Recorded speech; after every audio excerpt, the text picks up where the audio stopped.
Hey, what's up, RotoGrinders? Welcome to the USFL podcast, the brand new spring league for our DFS enjoyment. My name is Chris Gimino, analyst here at RotoGrinders.com, and joining me to talk about the week one action, we've got Fearmyturtle, Alex Hardin. Alex, this is your labor of love the last several weeks to get into this brand new football league.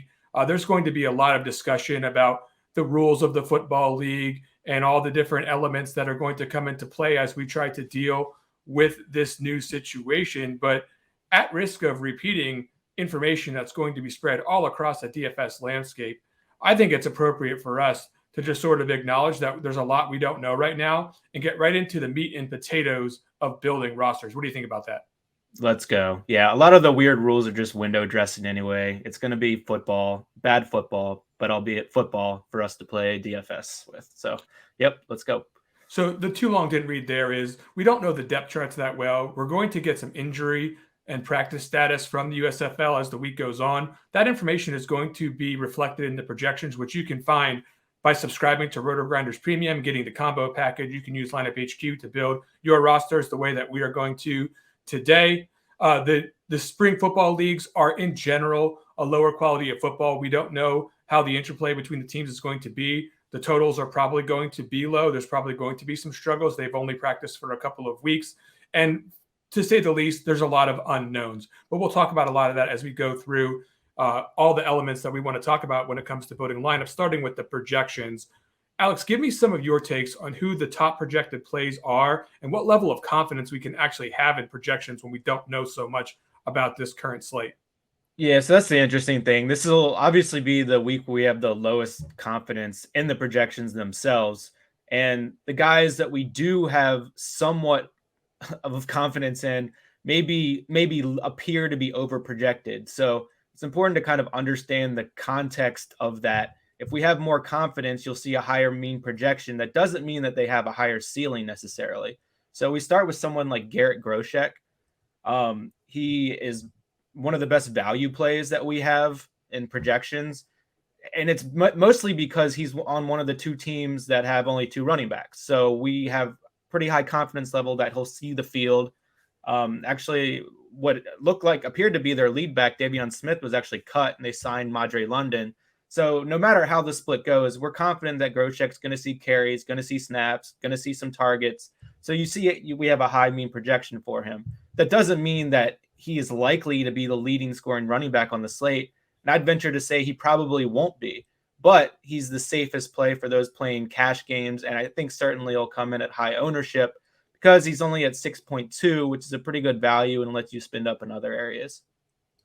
A lot of the principles of NFL DFS, if you're a big-time player in that space, or just in fantasy football in general, is the ability to become a pass catcher, to be useful. And we do think that Groshek will become a pass catcher.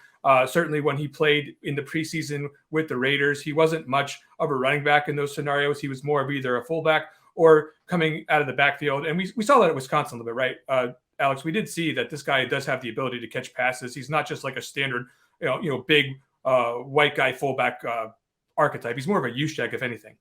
Yeah, definitely. And like Wisconsin always has really good like leading tailbacks like Jonathan Taylor. So obviously Groshek's not going to eat into the carries and their backfield necessarily. He did get some opportunities to have full game workloads near the end of his Wisconsin career. Was pretty productive against decent competition. So while he's not going to blow you away, he's not like a spark athlete, but he can move the ball, I think, in this league especially. And yeah, having those targets is definitely helpful when you look at other running backs that are in the league that have potential to be near workhorse on the ground. They don't necessarily have the same receiving chops as our friend, Mr. Groshek.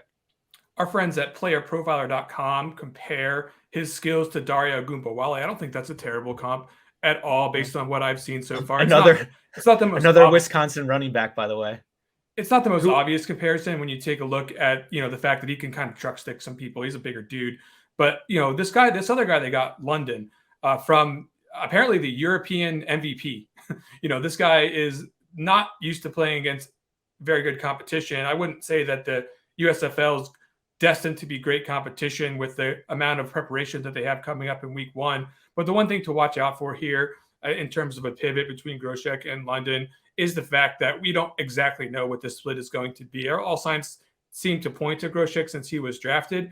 And, he's certainly probably a more notable face given his recent appearances in the NFL camps. But I would say that London is no dead money to usurp Groshek in terms of number of touches in the first game. We just don't know, as we alluded to at the Open. Who else do you have? To add on to that, I don't think the coaches necessarily know either. So there might be a lot of like this hot hand approach. So if London comes in second series and starts ripping off nice runs, he's probably going to end up playing more. Like that's kind of how these things work. So there's a lot of uncertainty from our perspective, but also the coaches. They probably don't know what their split's going to be going into the game. They might not even know what they have in these players with such limited time so far to actually see what they can do on the field. So it's going to be a learning experience for all parties involved, which is why it's going to be so unique to play DFS in an environment where the salary structure is not yet based on any kind of real information. The projection structure is based on a lot of assumptions, even more so than usual. So there's definitely going to be a lot to be learned here in week one. And this is one of the most intriguing spots given the scarcity at the running back for Pittsburgh Maulers. Now, who else do you have as top plays that you think we can rely on if we're making a rigid lineup, one of the lineups with the best possible chances of success? Yeah, so BJ Emmons is probably going to be the other guy who gets a decent amount of ownership just because he's projected to be the lead back on the other team that only has 2 running backs. So Emmons has a really good chance at especially being that early down grinder, getting a lot of carries. However, I don't think he necessarily will get the target share that Groshek will. They have Jawan Washington as kind of a change-up back. And I think he has a little bit of explosiveness to him, and he could eat into even some of the early down carries. But just 2 running backs on a team that are fairly solid favorites on the slate, the biggest favorites. I think we can feel pretty good with Emmons' workload in week one. And really the other one there is Stevie Scott.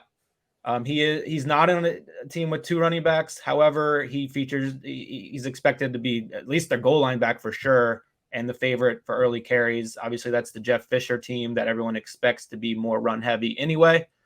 There are some interesting cheaper pivots at running back, such as someone like a Reggie Corbin, who's behind Stevie Scott. He averaged over 6 yards per carry in the Big Ten for Illinois. He's one of those guys who could find himself in a hot hand situation, a little bit more explosiveness than Stevie Scott. And the other one that's kind of the wild card, I think, at the position is TJ Logan.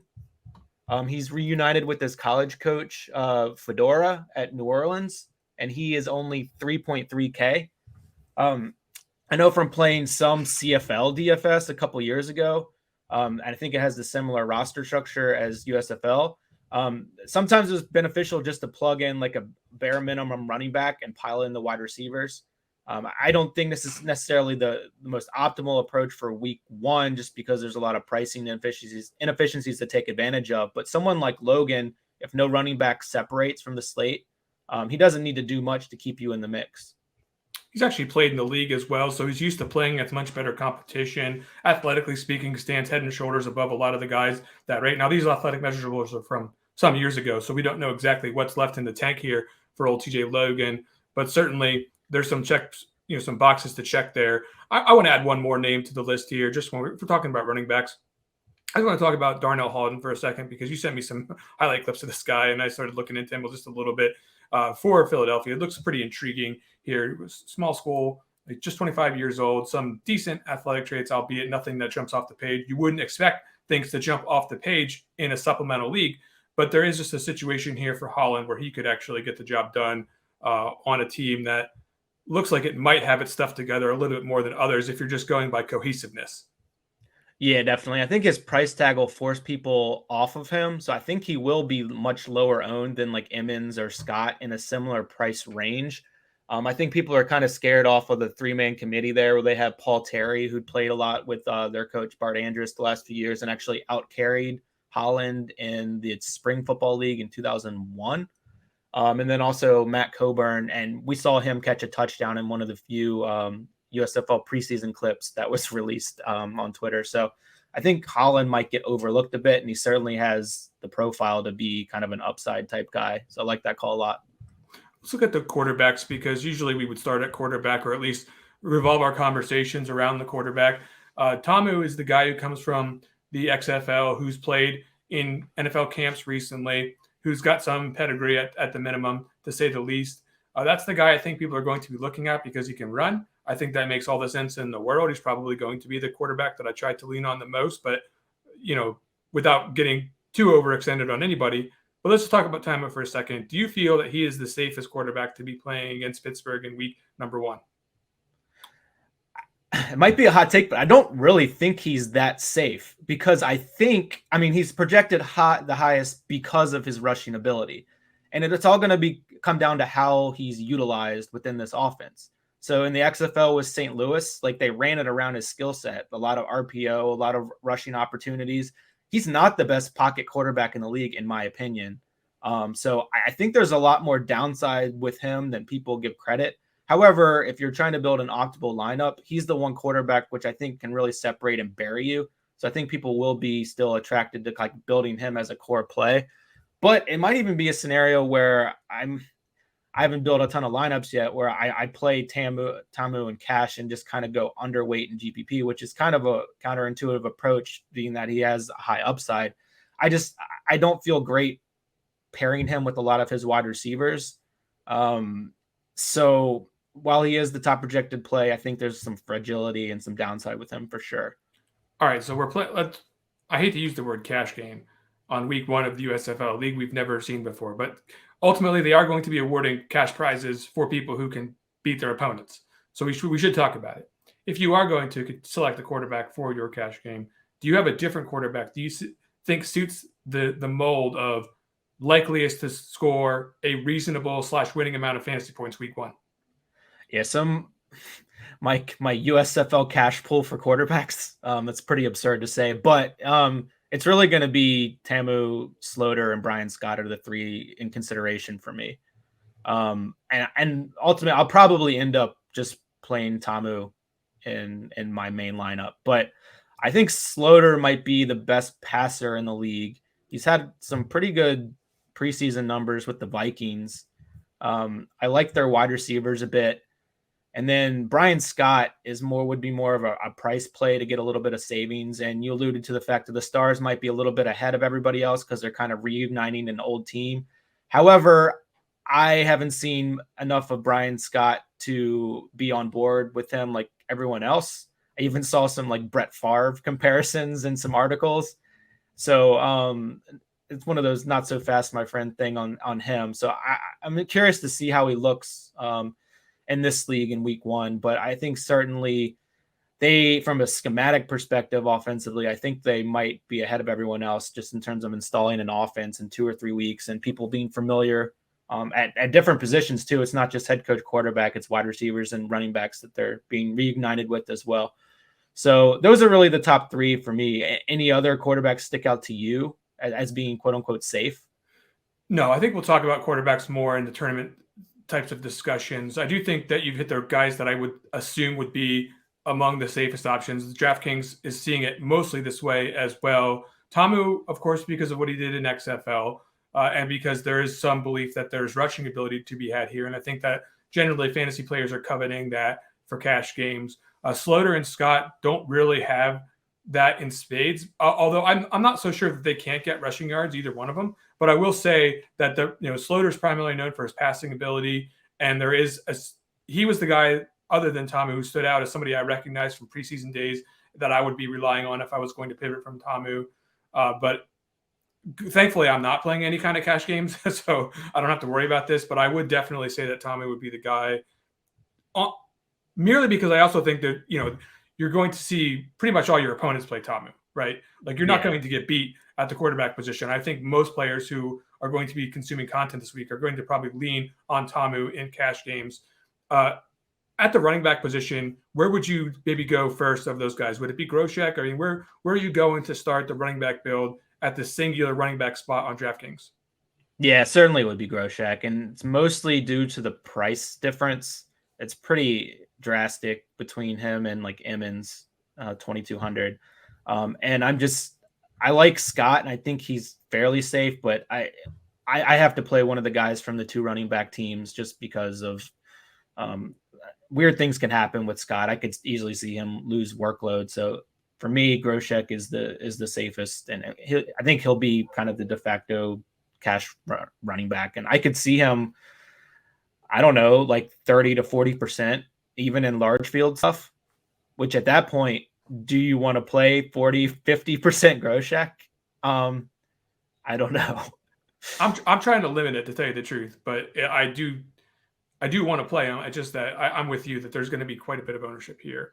And generally speaking, when you have a league where you don't know that much, you want to try to avoid ownership. We'll talk about that more later. We didn't really talk about wide receivers that you might rely on in like a rigid lineup, an optimal lineup situation. Where would you start that conversation, just given that we know absolutely nothing about the rotations? It's tough because I think someone like a 3K Marlon Williams has a similar upside to like the 7K guys. So you're working in a situation where it might be prudent just to play Marlon Williams, and then you have your pick of the litter in every other position in your lineup. So if you go and he was playing with the quote unquote starters in like one Zapruder practice film that I did see. Yeah, I saw that. And I think he's a talented guy. He demanded targets when he was at UCF, and he was a late pickup. He wasn't drafted. However, you don't really know like the discussions being had, like if people are available. So I like Marlon Williams for 3K, and just it gives you a lot to spend elsewhere. And another interesting conversation this week is really how many running backs would you play in a quote unquote optimal build. I think as the pricing inefficiencies go away in the first few weeks, you'll probably lean more towards like 4 wide receiver lineups. However, this week, I could certainly see you playing like a Groshek and an Emmons in an optimal type lineup, just because you feel much more confident on an 8,400 Emmons than you may on one of these 8 or 9K wide receivers, which the receivers are the big, like that's where the GPP is going to be won and lost, finding that low owned receiver that just goes nuclear. And I don't think it's necessarily Williams, but somebody in that's probably under 5 or 10% owned and in between like 4 to 6K is probably going to be in the lineup, the winning lineup, I think, something along those lines. So I know you've studied all of these defensive players to the highest level. Because of your experience studying these defensive players to such a high level, Alex, tell me the defense we need to play in our cash games. Obviously, I'm joking. Nobody knows jack shit about these defenses. Yeah, so like with the defense, like projections, we're using a lot of constants. Like I obviously am not breaking down like defensive lines and linebackers and trying to drastically adjust like team sack rates and stuff. So we're dealing with a lot of constants, a lot of general assumptions. So I mean, I think the most popular defense will be the Stallions, and that's probably my kind of default cash defense, just because they're a bit cheaper. I think New Jersey is pretty clearly one of the worst teams on paper. They have an unclear quarterback situation. If it's Luis Perez, like dude just sits in the pocket and takes a lot of sacks. If it's DeAndre Johnson, I think he's a turnover liability as well. So I think that's where a lot of people will go. And I think when people don't have a good feel, they just kind of look at the lines and like the opponent's projected points scored, and they're among the lowest. New Jersey are. So that would be where the defense conversation starts with me. With that said, defense is going to have a ton of variance. Don't play 60% of Stallions and GPPs, spread it around. Somebody's probably going to catch return a touchdown. Who knows what team it'll be. All right, let's move on to stacking and correlations. Now, the issue here is that we've got, first of all, only 4 games. But second of all, we don't really expect high totals in any of these games. Is it fair to say that the possibility of like a massive shootout is reduced just given the limited number of times that these players have even seen each other in their lifetimes, let alone played football together? Yeah, definitely. And I think there's one game in particular that has the possibility to go over 50 points. And I would be absolutely shocked if any of the other 3 games approach that. And I think you could probably guess which of the four. Yeah, I mean, I would certainly be looking at Philadelphia and New Orleans for that particular possibility right now. That's just given the back and forth that could be happening there. But I, honestly don't have a lot of confidence in that right now. Like you said, we've got probably the two of the three best quarterbacks going against each other in that game. I think that's why we're making that assumption. But that could very well be 21-16, just like the rest of them. So, okay, let's get into, just generally speaking, stacking strategy. Are we doing the thing that every NFL DFS player does, where we're pairing the quarterback with two skill players and running it back with somebody else? Certainly viable, and I'm not going to avoid it, but I'm not forcing it. And the reason is because, like you said, we don't have a ton of confidence. And I think going that approach in every lineup, you're just trying to thread the needle too much. And that's a good way to kill a low-owned stack, is by forcing a bring back on a team that we don't even know if that receiver is going to play 20% of the snaps. So like, I'm certainly not avoiding it, but I'm fine reducing our correlation, because we're going to have more of the player pool available for us to play and differentiate that way.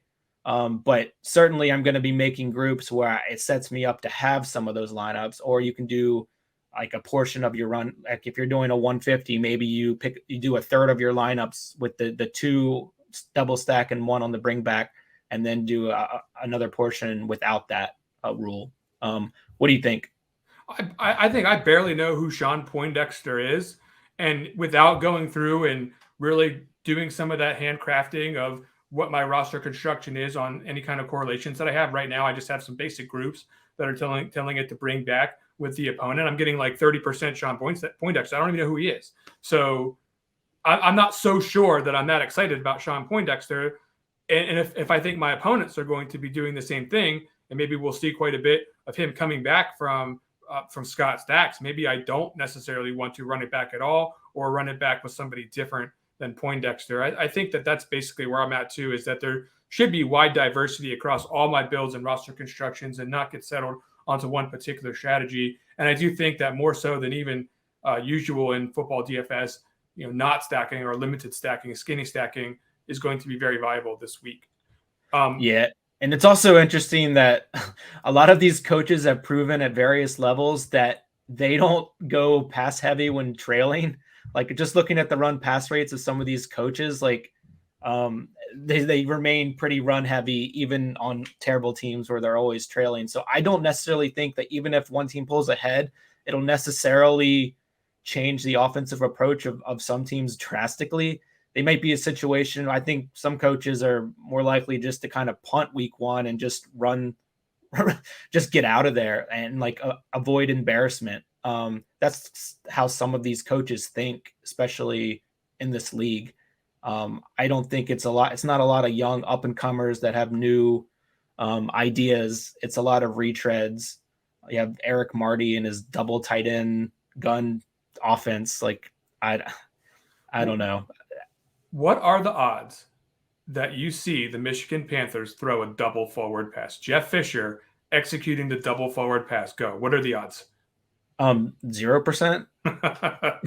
See, that's the beautiful thing about this, is because for all we know, Jeff Fisher is like got like the old run and shoot lined up or whatever. He's got like some like 4 wide sets that he's about to uncork on us, and they're not going to run it at all. So that's a beautiful thing about this situation. We have our idea of what we think Jeff Fisher is right now, but we really have no idea. Yeah, and I was kind of thinking about that with Shea Patterson. Like, every content that I've seen around USFL is completely dismissing Shea Patterson as a viable play this week.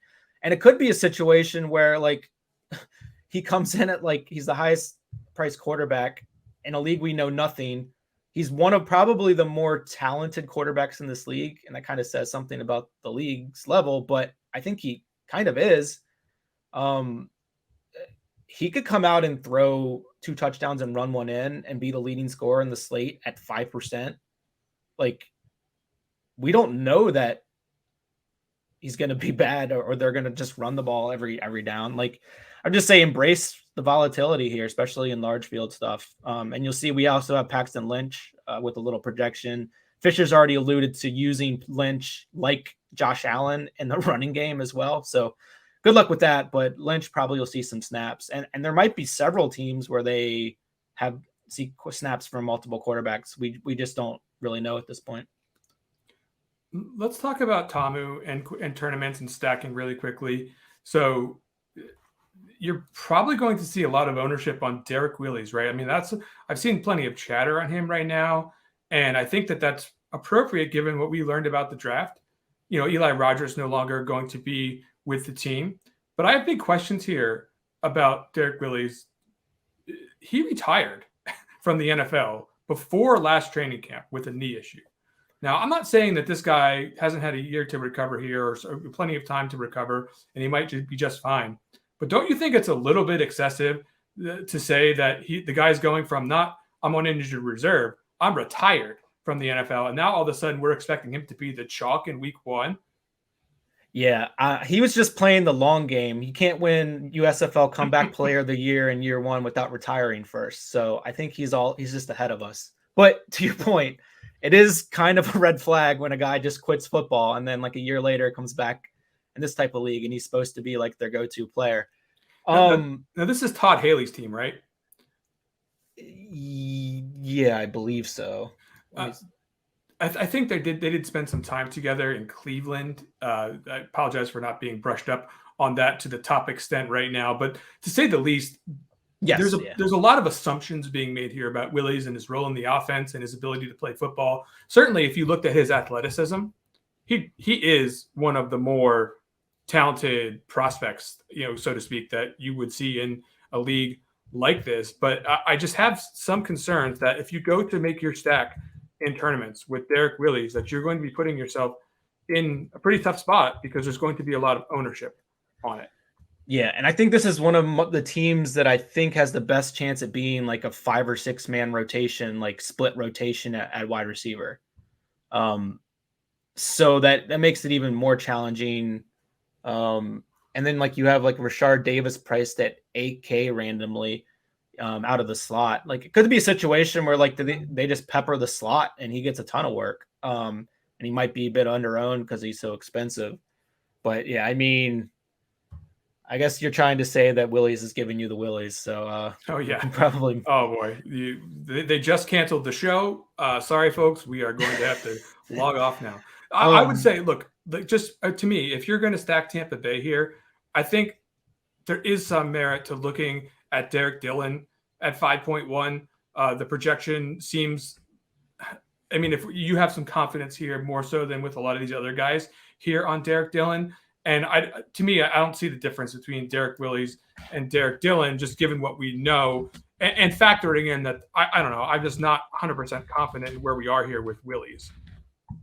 Yeah, I believe Dillon has some speed. I think he's not as big as Willis.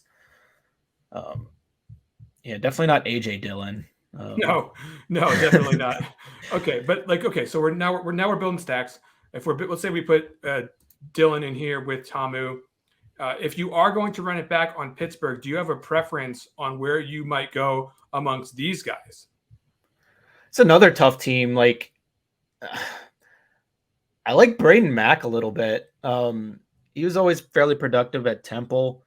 I think he'll go a bit overlooked. Bailey Gaither from San Jose State, also another productive wide receiver.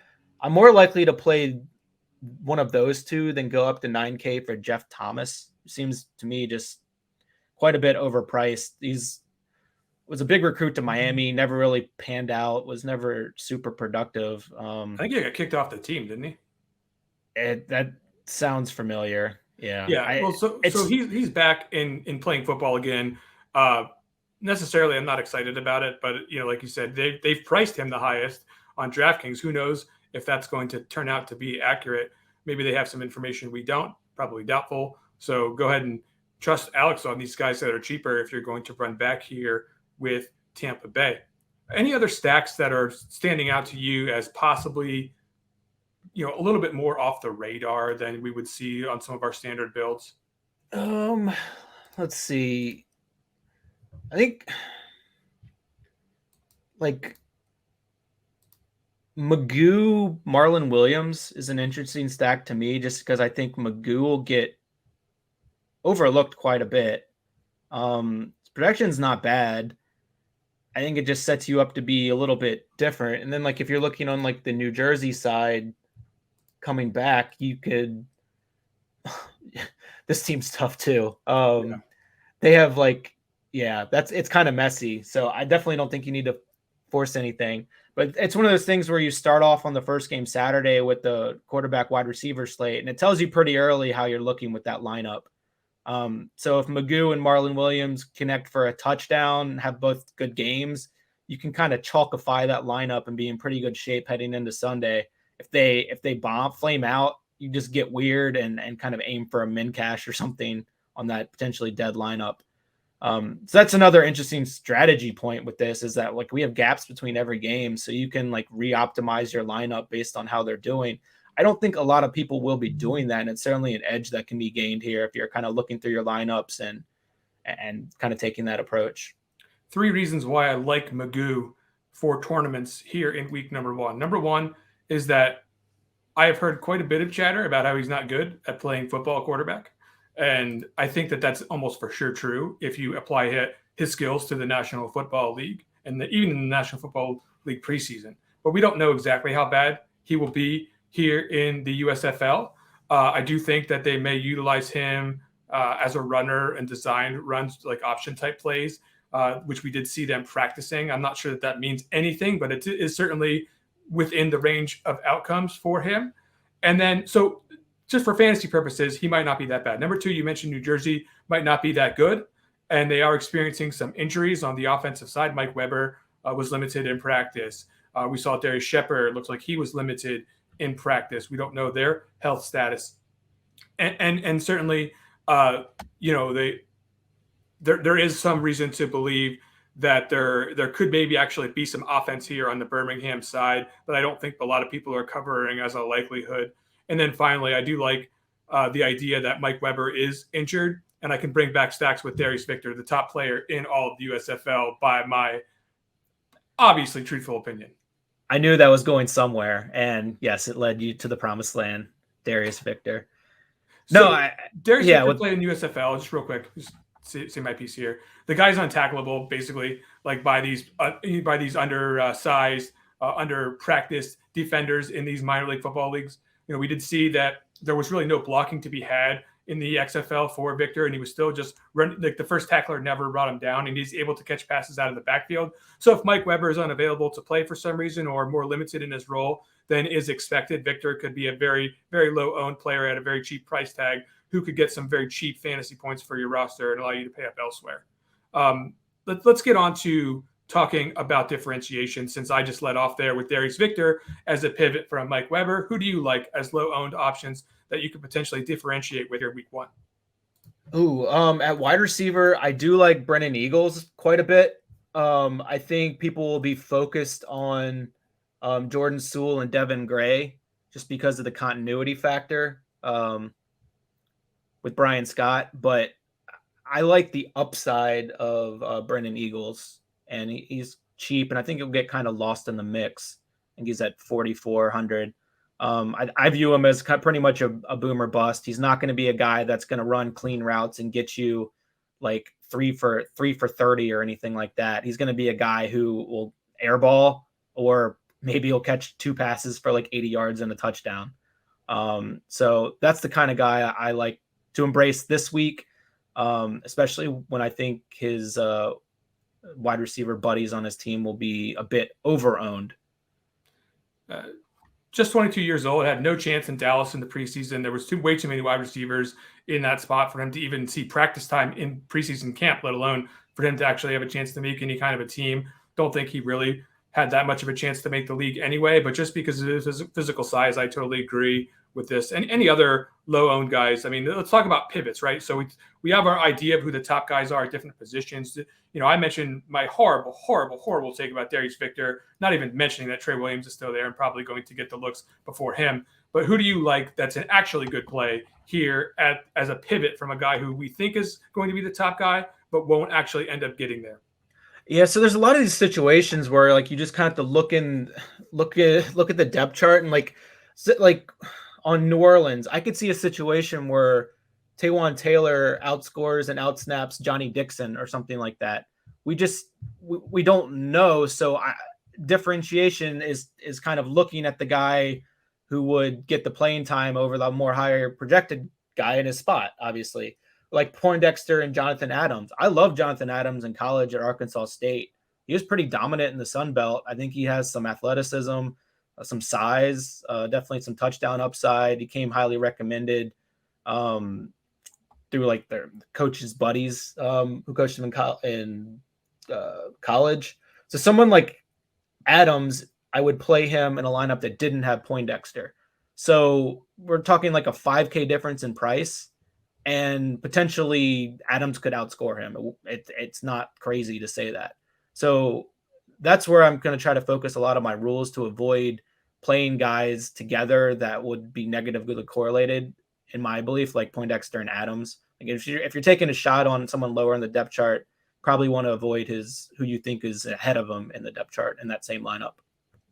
Yep, that's definitely good advice here as far as again, assuming that we have any sense of what the depth chart actually is, which I'm not sure we do, you want to at least try to make an attempt to not get those guys who could be fighting for playing time together in the same roster. I think that does make sense. Yeah, and I'm more of like, I'm not saying like this guy's going to be the X or this guy's going to be the Z. It's more of like slotting out, like pulling them between slot and outside receivers. So I have more confidence in my ability to say this guy is probably going to be in the slot versus this guy's going to start over this guy or play over this guy. So making rules kind of along those lines. I think I'm going to try to get as much or more CJ Marable as Tony Brooks James. I don't think there's any clarity as far as who's going to get the looks at the goal line. And certainly Tony Brooks James is somebody that we know a little bit more from the NFL as someone who can potentially catch a couple of passes here. But Marable did play some in the preseason for Chicago, and there was some production there if I recall. But even if they're notwithstanding what happened in the National Football League with Marable, I do think we don't know exactly how this split is going to shake out, and therefore I think I want to lean a little bit heavier to the guy that will be projected lower, if indeed that's how most people see it. Yeah, I like that a lot. And while we'll have a pretty large player pool, like I'm not going to play everybody. And this might be a situation where I just like X out Tony Brooks James in my player pool. He's someone I don't think that has a great chance of beating me, and I think he'll be overowned. So I'm definitely going to try to go through and trim down my player pool. And maybe in these situations where there's 4 potential running backs, I might only play like 1 or 2 of them in my 150 set. Corbin over Stevie Scott, you mentioned earlier as a pivot. Not really much going on for Philadelphia purposes in the backfield. You could probably just X out all the New Orleans backs, right? I mean, are we playing Larry Rose Jr.? I have some right now, but I'm sick about it. No, Logan. I'm in my 150. I'll probably just have Logan spread around. I'll probably X out Ellis and Rose. Like if they break the slate and beat me, so be it. But I can't play every single person, so definitely going to be making some cuts like that. Okay, let's make a final point here about roster construction and diversity. Now, we already talked a little bit about how doing the run backs with the correlations, we don't necessarily want to go wild or try to get too lazy with how we're constructing our lineups from a correlation standpoint. The flex spots, though, tell me how you feel in tournaments you're going to address the flex spots. Are you going to be relying on like 2 and 3 running back builds, or are you going to rely on the volatility of the wide receiver position, just given the fact that we really don't know if any of these guys can throw the forward pass? Yeah, I'll still probably try to limit running backs. I'll probably only play a maximum of 2 running backs in any given lineup, just because we saw with these spring leagues, like the running back scoring's rough. Like there's not many of them. I'd be surprised if there's more than like a few guys that hit like over 12 points this week. Like, I just don't think that's where these contests are going to be won. So I'm okay playing like some Emmons and Groshek lineups together, just because I do think there's a decent floor ceiling combination. And like, we don't have to hit the stone nuts this week. Like, no one's going to have the perfect lineup. It's not happening, I don't think. Speak for yourself. I plan to have the perfect lineup, but well, you're locking Victor, so you're 1/8 of the way there or whatever. So 1/7. I would say that this is generally a good strategy to, at the very least, not get into the thought process that you need 3 running backs. Like you might feel like you need to do sometimes in NFL DFS if you have the ability to load up with running backs, necessarily speaking. We don't really know what the workloads are. I mean, there could be 2 and 3 way splits across the league here. Certainly offenses could just be really bad. And then the PPR is going to start to kick in to give people just a little bit higher floor at the wide receiver position.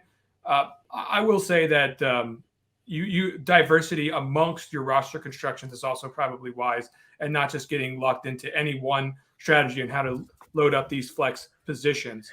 Any other thoughts here about diversity? Yeah, I'm just really trying not to rule myself out of the nuts by making too many groups in terms of like overall construction. Because I feel like you kind of get locked into like an approach and like this is the type of lineup that you need to win.